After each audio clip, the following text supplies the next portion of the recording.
So my East Coast sojourn continues. Departing Bums Bay here, the stadium as it's officially called, good mud holding. But strictly speaking, you're only allowed to stay there for a few days or a week and you have to move.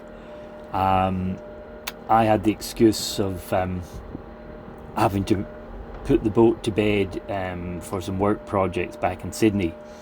So it was time to haul the anchor up from the mud and head out of Bums Bay, heading south here. You can see lots of different interesting liveaboards, lots of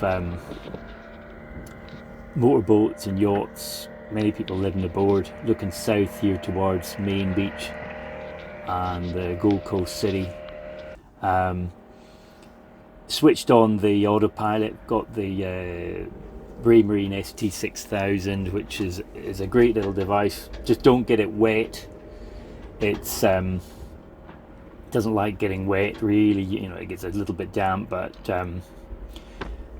now heading north and winding my way through the very narrow and shallow channels that is the southern end of the Broadwater. As you can see from this aerial view, all shallows, and I'm heading to the high buildings at the bottom where you can see the marina. And this is Bayview Marina, which is it's a private marina, so you had to be very careful coming in here berthing, especially on my own, because there's lots of expensive yachts here, and it was very windy. So a good tip I use is I use a midships line to first of all secure the boat, and the Contessa 25 doesn't like going backwards with the little outboard engine, so you have to come in bow to, and ideally you come in downwind. So I was facing the bow into the wind here, which was pretty strong, so it all went pretty well, and I got the boat secured. I'd actually just spliced some eyes, some mooring lines in preparation for leaving the boat here for a few weeks, and had scrubbed the dinghy. A lot of algae on the bottom of the dinghy.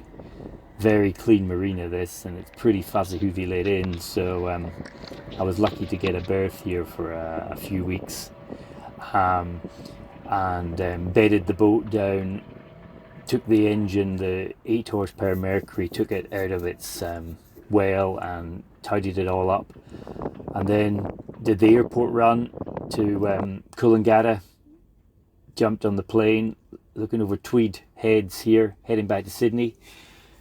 A few weeks later, back on the Gold Coast and out in the nightlife. Cavell's very famous family, pioneering family. They've got a steakhouse. Carol and I went to the steakhouse before we headed off.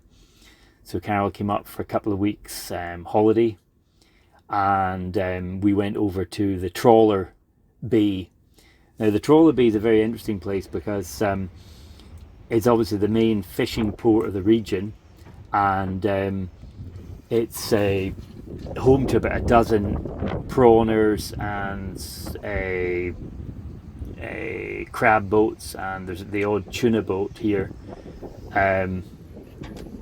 It's called Marina Mirage because that's the Marina Mirage that's beside it. Again, it's good holding. It's mud here, and it really is protected from all winds except the west. But even the west, there's a sandbar that breaks it up. Again, you're not allowed to stay here too long, but we were here really to prepare the boat for the trip up to the islands, and to victual, get some food and fuel, and then do some planning. There's Skyebird with her canopy cover on, some other yachts there. Beautiful place, beautiful sunset over the west, and it was we were there for a few days just getting the boat ready before we began heading north. But as I say, that's another story.